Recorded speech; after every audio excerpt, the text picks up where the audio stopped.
और ऐसी फसल तो कभी नहीं आएगी इतनी बढ़िया बारिश है।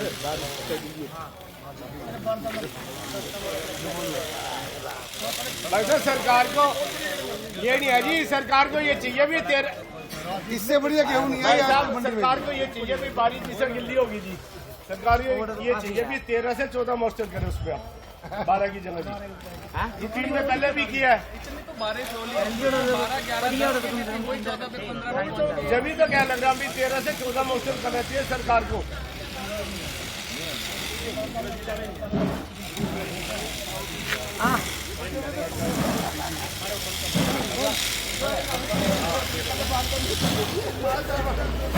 साइड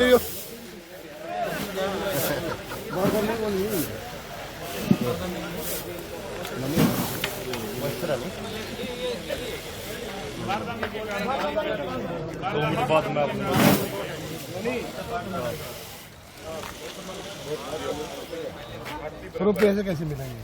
चल मिल जाएगी 30 दिन में 35 दिन में 30,000 करते हैं। 3.5 सुनो रुको रुको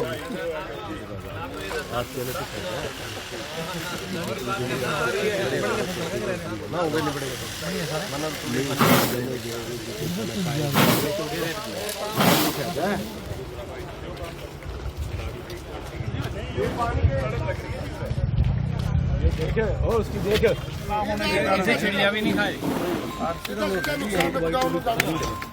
भाजपा सरकार का निकम्मापन, नकारापन और नालायकी, उसका जीता जागता सबूत पूरे हरियाणा की मंडियों में अफरा तफरी का आलम है।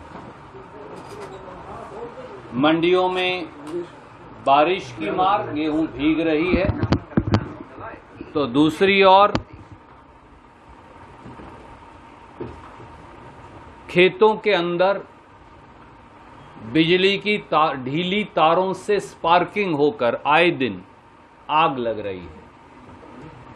अकेले कैथल और कुरुक्षेत्र में 2000 एकड़ के करीब जो खड़ी फसल है गेहूं की, वो आग लगकर जल गई। पिछले 24 से 48 घंटों के अंदर वो गूला चीका हो, वो पेवा हो, सबसे ज्यादा तो इन दो इलाकों के अंदर नुकसान हुआ है। अगर आप कैथल, कुरुक्षेत्र, शाहाबाद, पानीपत, जींद कोई मंडी को देखें तो आज मंडी का व्यापारी हाहाकार कर रहा है, किसान बेजार है। क्योंकि मैं आज आते ही अपने सारे व्यापारी भाइयों से पूछ रहा था, मंडी के साथियों का भी ये मानना है कि इस प्रकार का अफरा तफरी और बद इंतजामी का आलम उन्होंने कभी जीवन में नहीं देखा। कहां डालें गेहूं, कहां डालें फसल? सड़कों पर ही डालनी पड़ेगी। सड़कों पर डालो तो लाइसेंस कैंसिल करने का नोटिस आ रहा है या लाइसेंस कैंसिल किए जा रहे हैं, जैसा कैथल में कर भी दिए गए, जैसा कुरुक्षेत्र, पानीपत, करनाल के अंदर कर दिए गए हैं। तो सर पर उठा के रखें, पर सर पर भी कितनी गेहूं व्यापारी रख सकता है उठा के? और किसान क्या करे? बारिश हो गई, फसल गीली हो गई, उसको सुखाता है, फिर ये कह के रिजेक्ट कर देते हैं कि तुम्हारी तो फसल के अंदर, तुम्हारी कणक के अंदर नमी की मात्रा है। आज तक एक फूटी कोड़ी 11 बार बारिश से नुकसान हुआ, ओले पड़े, तूफान आया, बारिश आई, गेहूं की फसल की कटाई से पहले अलग अलग जगह पर नुकसान हुआ, खड़ी फसल बिछ गई, परंतु श्रीमान नायब सैनी जी और बीजेपी की सरकार ने एक फूटी कोड़ी मुआवजा किसान को नहीं दिया। अब जब किसान का पीला सोना फसल कटाई के बाद मंडी में आ रहा है तो उठान की कोई व्यवस्था नहीं है। अगर कोई चेक करे तो जिस ठेकेदार को उठान का ठेका कैथल अनाज मंडी का दिया गया है, उसके पास 350 पौने 400 गाड़ियां होनी चाहिए, 372 गाड़ियां होनी चाहिए मुझे बताया गया, परंतु 20, 50, 40 गाड़ी से ज्यादा कोई लगाता ही नहीं। उठान होगा कैसे? क्या ये सीधे सीधे सरकार, प्रशासन और ठेकेदारों की मिलीभगत की ओर इशारा नहीं करता? आप किसान की फसल उठाई से भी अगर नाजायज पैसा कमाएंगे तो हरियाणा का किसान, देश का किसान जाएगा कहां? किसान फसल लेकर आता है, बारदाना नहीं है। किस चीज के अंदर फसल आप पैक करके उसे लेकर जाओगे? जब तक, अब सरकार ने एक नई शर्त रख दी, चाहे मेरी फसल बिक भी जाए मंडी में, जब तक वो फसल उठकर गोदाम तक जाकर जमा नहीं हो जाएगी, किसान और आड़ती को पेमेंट नहीं होगी। पिछली बार भी याद करिए, पिछली बार भी अफरा तफरी थी, इससे कम थी, ऐसा आलम तो पिछली बार भी नहीं था। इस बार सीधे सीधे मेरे 4 सीधे इल्जाम हैं। नंबर 1, श्रीमान नायब सैनी और उनकी सरकार ने इस बार फसल के उठान की कोई इंतजाम किए ही नहीं। ना बारदाने का इंतजाम किया, ना संसाधनों का इंतजाम किया, ना स्टोरेज का इंतजाम किया। असल में बीजेपी की सरकार हरियाणा के किसान और आड़ती से किसान आंदोलन का बदला ले रही है, चोर दरवाजे से। नंबर 2, व्यापक भ्रष्टाचार है उठान के मामले में।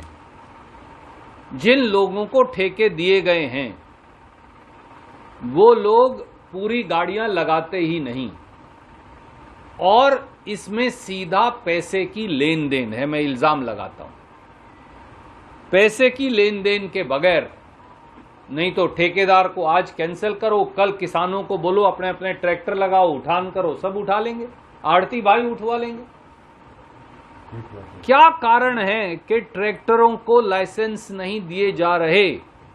आप हर आड़ती को, हर किसान को फ्री कर दीजिए, इतना पैसा मिलेगा, फिक्स कर दीजिए, सरकार फिक्स कर दे। उठान का इतना पैसा मिलेगा, कोई आओ, अपना साधन लगाओ, संसाधन लगाओ, 4 व्हीलर लगाओ, ट्रैक्टर लगाओ, 4 दिन के अंदर सारी मंडियां खाली हो जाएंगी, सारा गेहूं जो है उठकर वहां चला जाएगा। तरीका मैं बता देता हूं, नायब सैनी जी को मालूम नहीं होते, फिर बाद में गालियां देंगे मुझे। बड़ा सीधा तरीका है, आड़ती और किसान दोनों को ये जिम्मेवारी सौंप दी जाए। इतना पैसा मिलेगा पर ट्रैक्टर के लदान का, इतना पैसा मिलेगा पर 4 व्हीलर के लदान का, इतना पैसा मिलेगा पर ये जो ट्रक है उसके लदान का, इतना पैसा मिलेगा 16 पहिया वाली गाड़ी के लदान का। कोई आओ, जितना चक्कर लेंगे उतने चक्कर के पैसे ले जाओ। सरकार को तो पैसे देने ही है, एक्स्ट्रा पैसे भी नहीं कह रहे हम तो दो, उतने ही पैसे दो जो आपके फिक्स्ड है। आड़ती अपने आप उठवा लेंगे, किसान अपने आप उठा लेंगे। तीसरा, किसान की फसल जल गई, किसान की फसल बारिश की मार से गीली हो गई, किसान की फसल मंडी में गीली हो गई। अब तक भी श्रीमान नायब सैनी जी एक भी मंडी में क्यों नहीं गए? पूरी सरकार सोई क्यों पड़ी है? मंडी का अगर दौरा करें, करनाल का, कुरुक्षेत्र का, अपने खुद के विधानसभा क्षेत्र लाडवा का, पानीपत का, कैथल का, जींद का, भिवानी का, रोहतक का, तो मालूम, यमुनानगर का, अंबाला का, तो मालूम चल जाएगा असलियत का। परंतु मुख्यमंत्री को फुर्सत क्यों नहीं मिल रही? तीसरा सवाल। उन खेतों में जाएं जहां किसान के मवेशी और फसल और कूप और मकान सब जल गए हैं, और जाकर मौके पर मुआवजा दें। यह कौन सा तरीका है कि मैं रिपोर्ट मांग रहा हूं? कितने साल रिपोर्ट मांगते रहोगे? और चौथा, इस बद इंतजामी के लिए और बदहाली के लिए कौन जिम्मेवार है? मुख्यमंत्री जी। इस बद इंतजामी और बदहाली के लिए कोई जिम्मेवार है तो सरकार का मुखिया, मुख्यमंत्री स्वयं जिम्मेवार है। और जिस प्रकार से भ्रष्टाचार, भाई भतीजावाद, बारदाने की कमी, उठान की कमी, उठान के लिए गाड़ियों की कमी, नमी की मात्रा लगाकर किसान की फसल को खारिज करना और आड़तियों के लाइसेंस कैंसिल करने का आपने जो ये तंत्र बना रखा है, ये कोप तंत्र है सरकार का। इस कोप तंत्र का खात्मा कब होगा? तो इसलिए इस बात के लिए मुख्यमंत्री श्रीमान नायब सैनी और भाजपा सरकार जवाब दे, ये हमारी मांग है। लेकिन वो 24 घंटे शुरू तब होते हैं जब उठान हो जाए। उठान 8 दिन से, कल की रिपोर्ट की 8 दिन से उठान नहीं हो रहा। इस पेज को अपना देखते हैं। आदरणीय साथी, पानीपत की मंडी का नज़ारा आज सारे मेरे साथियों ने अपने अपने चैनल्स और अखबार समाचार पत्रों में छापा भी है। ड्रोन से बाकायदा मैं आपको साधुवाद दूंगा, आपने पिक्चरें ले लेकर भी छापी। करनाल की मंडी का यही हाल है, कुरुक्षेत्र की मंडी का ये हाल है, अंबाड़ा, यमुनानगर, कैथल, जींद सब मंडियों की ये हालत है। 8 दिन तो कम है आप कह रहे, 14-14, 15-15 दिन से उठान मंडियों में नहीं हो रहा। और जिस तरह इस मंडी का आलम है, कैथल की ये जो सबसे बड़ी अनाज मंडियों में से एक है, मुझे नहीं लगता कि अगले 30 दिन तक भी, व्यापारियों का तो ख्याल है 40 दिन तक भी, 30 दिन तक भी आप उठान नहीं कर पाएंगे। तो किसान कहां जाए, आड़ती कहां जाए? आड़ती का कमीशन आपने खा लिया, 2.5% आड़त मिला करती थी, आप उसकी वो खा गए। आपने जो गरीब मजदूर है उसकी मजदूरी खा ली, किसान की मेहनत खा ली। अब जब उसको थोड़ा बहुत अपनी भरपाई नुकसान की करने का समय आया है, तो आपने खुले आसमान के नीचे उसे छोड़ दिया है अपने हाल पर। बाद में आप कहेंगे कि फसल गीली है, फसल तो गीली होगी जब खुले आसमान के नीचे पड़ी है। तो किसान क्या करे? खेत में रखे तो वहां आग लगने लग रही है, मंडी में लाए तो वहां गीली होने लग रही है। सरकार के पास उठान का कोई संसाधन नहीं है, मुख्यमंत्री को हेलीकॉप्टर से नीचे उतरने की फुर्सत नहीं है, बाकी के मंत्री नादारद हैं, सरकार नाम की कोई चिड़िया नहीं है। सब कुछ अफसरशाही के भरोसे छोड़कर ऐसा लगता है कि सरकार भाग गई है। कुछ बचा था वो बिजली के बिलों का की बढ़ोतरी हो गई, दूसरी तरफ बिजली की कटौती हो गई। तो ऐसे में क्या करें? और आड़तियों के ऊपर, आड़तियों से बदला क्यों लिया जा रहा है, इसका ये सवाल। जयंती मनाइए, जयंती मनाने में क्या बुराई है? बहुत अच्छी बात है, हर महापुरुष की जयंती मनाइए, शीश झुकाइए। परंतु जो जिंदा लोग हैं, उन महापुरुषों को मानने वाले जो लोग हैं, जो आड़ती और किसान और मजदूर हैं, उनको भी जीवन का रास्ता तो दिखाइए। ये तो नहीं है कि जयंती मनाने के चक्कर में आप जो जीवित लोग हैं, जो अपनी आजीविका के लिए दर दर की ठोकरें खाने को मजबूर हैं, आप उनका ख्याल ही ना रखें। कैथल का ही मुद्दा है। कल कैथल में विजिलेंस ने एक ब्लैकमेलर को पकड़ा है, 42-43 लाख बरामद भी कर लिए हैं। लेकिन जैसे ही उसमें नाम आया डीसी का, कि डीसी के नाम पे पैसे मांग रहा था, विजिलेंस हमेशा प्रेस वार्ता करती है, बात करती है मीडिया से।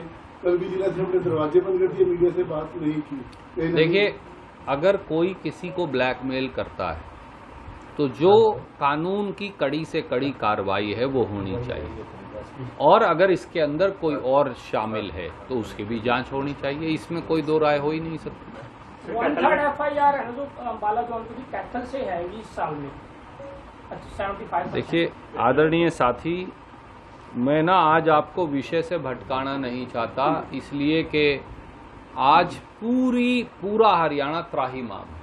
सब बीजेपी के मंडी के आड़ती हों, मंडी के मुनीम हों, मंडी के मजदूर हों, मंडी में अपना पीला सोना लाने वाला किसान हो, खेत के अंदर लगी आग की बात हो, मंडी में जो कीमतें नहीं मिल रही और उठान नहीं हो रहा उस आग की बात हो, आज पेट जल रहे हैं।